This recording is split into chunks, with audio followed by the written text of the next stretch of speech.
One bird hit the side of the mountain and it exploded. Well, we knew it was two planes. It wasn't birds. It was our depth perception was off. And so lo and behold, Munn was in that. What happened? They were over the Kunming marker, shuttling back and forth. And this B-24 got in the pattern, but he wasn't flying the altitude he was supposed to. And as they came over the marker, the two planes collided head on. Munn said that he could remember looking up and seeing that wingtip coming right toward him.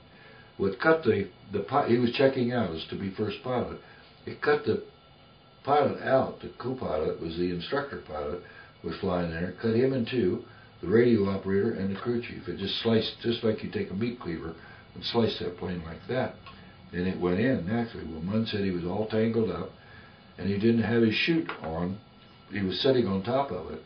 So all he could remember is he was trying to get in his chute, and he says the next thing I knew, and then I was out in the air, out in the open. The plane had disintegrated, and it let him out of the seat. And he remembered pull the ring and hold on to the ring real tight. While the chute popped, what broke both of his vertebrae. He was in the hospital over at Kunming for over 30 days, and it was time to bring him back to our base. So we picked him up and brought him back. About 2 months later, he didn't want to come back. He didn't want to be flown back to Walter Reed at Washington. He wanted to stay there to recuperate. He didn't want his wife to realize how bad he was. So he was taking a ride back to China, riding in the co-pilot seat, and trying to get familiar back with the 46 again.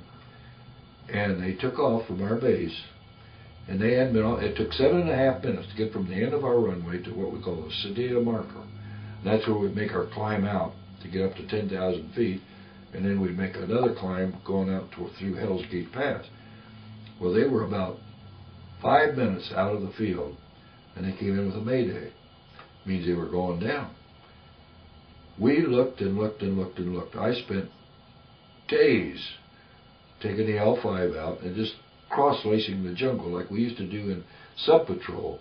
Fly a pattern, and then fly a pattern back, pattern out, pattern back, pattern out, and then fly it this way, going back and forth. We never could find a thing of that plane. Never, to this very day. Wow. Well, his wife, she was a very pretty gal. She married Lowell Thomas, the news commentator that was on radio and TV years and years ago, and they were married. And I didn't meet her until years afterwards when I went down for that award at the Doral Hotel in Miami. I got to meet Mrs. Munn, and I said I knew your husband quite well. And see, Lowell Thomas is a great one on Tibet.